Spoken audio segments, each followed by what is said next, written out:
Hello ladies and gentlemen, welcome back. This is Force, and today I will be taking you on a guided tour through Bleakrock Isle. This is the starting location for the Ebonheart Pact. I started up a new character. It is a Nord Dragon Knight, specifically focused on a two-handed and fire damage build, sort of like a battle mage. I'll be wearing light armor for increased magic damage and stuff like that.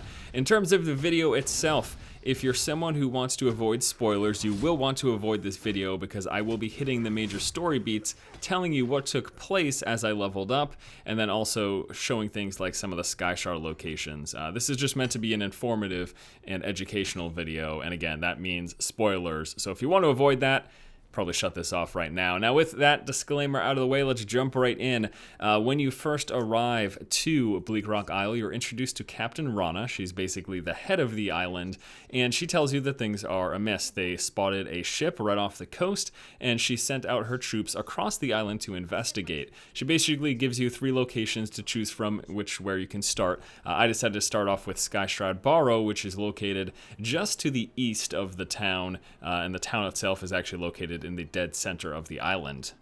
So I made my way east towards this first location, and on the way there I met a poor chap who actually had his foot eaten by Deathclaw. Obviously, hearing this, I said, yeah, I'll help you out. This guy ate your foot, totally. So I agree to help him. We killed Deathclaw. It's rather interesting. He's just, not very difficult. He's got a couple of magic attacks. Just basically interrupt his magic attacks, smack him in the face. He's got a bunch of HP, so it just takes him a little bit longer to kill than some of the normal mobs. So I kill Deathclaw, I turn in the quest, and then I keep going east towards Skyshroud Barrow, at which point I'm introduced to Rana's first troop, which is Darge the Hunter. And he tells me that the Barrow has been infested with the undead. There are skeletons walking about, and in order to solve this mystery, we need to actually get inside of this place, but we can only do that by talking to the deceased dragon priest. So I have to find his spirit and figure out how to get in. So clearing some skeletons, taking care of business, you eventually walk to the dragon priest, and he tells you, in order to get in, you have to take these 3 runes and then bring them to the front door. So I continue to go through the Barrow, kill off a few more skeletons. There's like these little mini bosses that are protecting each of the 3 runes, which are scattered throughout. You just kill those guys, pick up the runes, and that's that. Now it's time to head actually inside. So we go to the front entrance of this location, and right before you get there, there's actually the first Sky Shard, so make sure you collect that. You really can't miss it. It's big, it's glowing, and there's a beam of light. Put in those 3 runes, and then we head on inside. Turns out the dragon priest was being, resurrected or something by a necromancer, so he asks you to kill it. You do that, and then he sort of unceremoniously says thank you. He's very rude, actually. You have fulfilled your purpose. Well done, worm.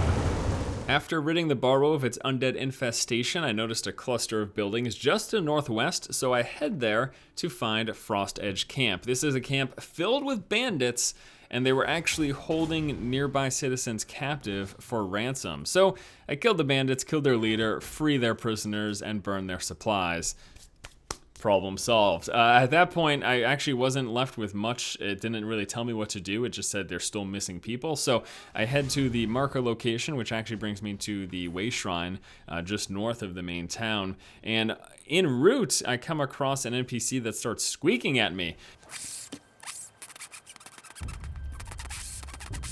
Well, it looks like a mage turned her friends into a bunch of furry creatures, and she wants me to save them. So I get this wand, and I'm basically tasked with using that wand to turn her friends from skeevers back into regular people. I'm then noticing a marker to the north of me, and that's going to bring me to some caves.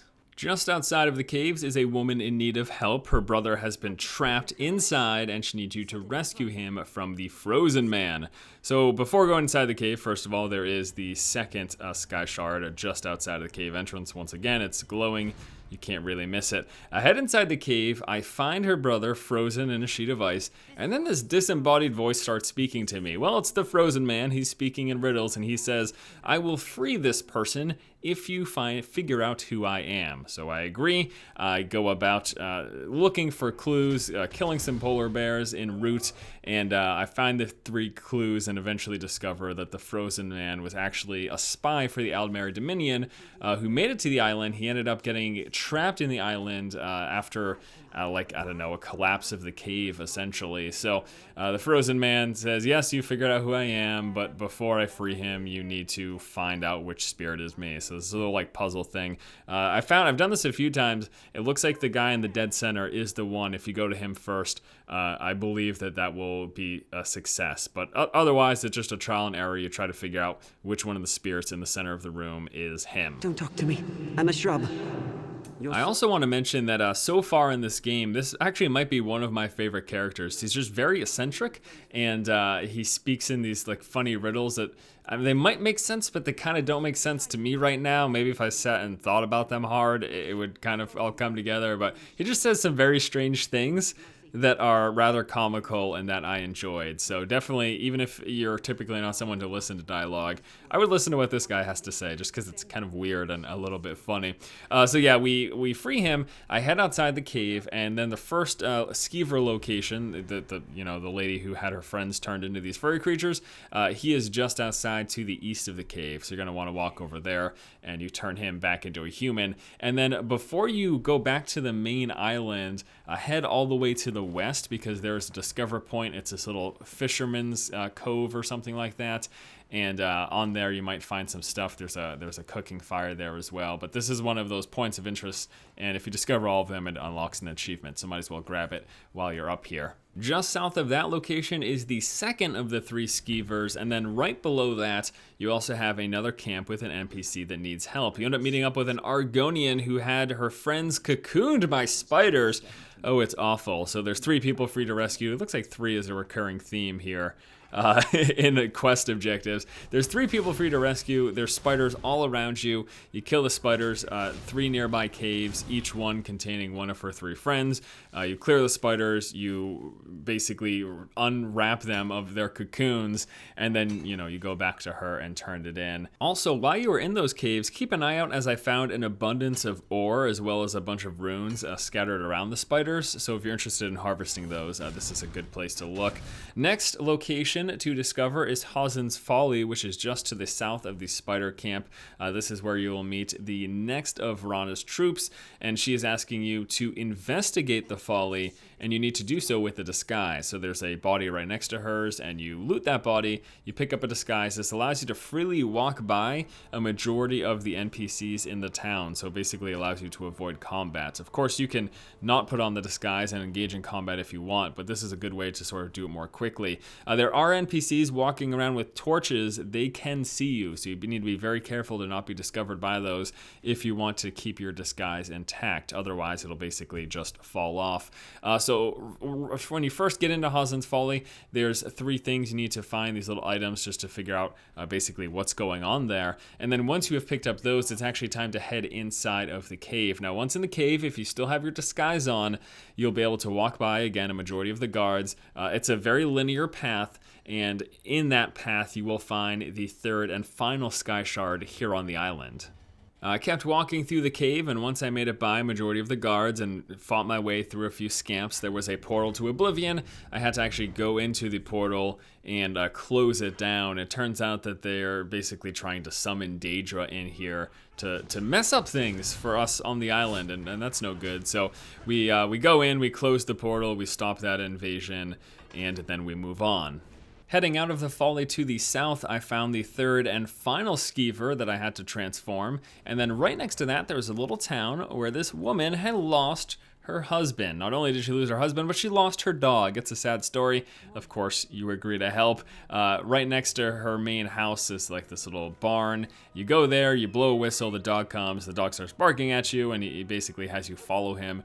He brings you to the coast, which is where the poor lady's husband was. I guess there was a shipwreck, and he got hurt or something, I don't know. So you say, hey, get up, you idiot, go back to your wife, she's missing you.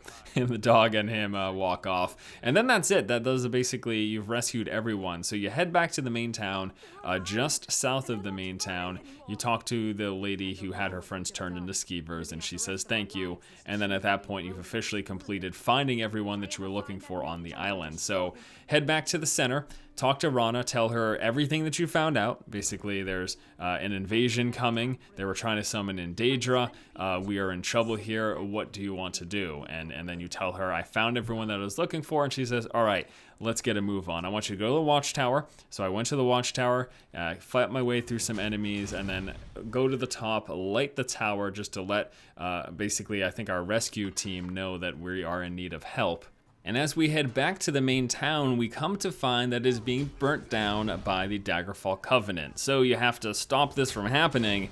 You fight through some Covenant, you pick up some water pails, you extinguish the fires, save a few NPCs. I believe there's 3 of them, 2 in a house, and then one's being guarded in a shed just outside of the town. So you save these guys, and then one last person to save right by the water, and then you go to Rana and say, all right, the town is burning. We have everyone here. Let's get off of this rock. So you go through these catacombs, and it's not great because there's undead in here as well. It's not a smooth transition, but you go through, you deactivate some traps, you fight the undead, you help usher everyone that you saved on the island, you help usher them through these catacombs to the other side, in which case you're presented with the rescue ships, and then you get off the island and you're officially completed the introduction area for the Ebonheart Pact. So that is that. Again, I just wanted to briefly recap, give you an idea of what this experience was like. In fact, to tell you exactly what the experience was like,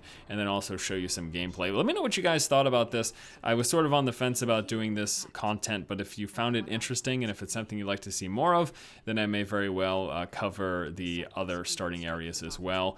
Still plan to continue to provide you with ESO coverage, just trying to figure out exactly what I want to do. Again, we are still limited in stuff that was available during the beta weekends, which is basically content from level 1 to 20. I've got a bunch of ideas though. Again, let me know if you liked this presentation as I took you through with a guide for Bleakrock Isle. Thanks again, guys, so much for watching. If you like the content, please subscribe, and as always, keep watching and keep owning. The villagers are safe for the moment, but the Covenant's still coming. We've got to get word to Darwin's Watch.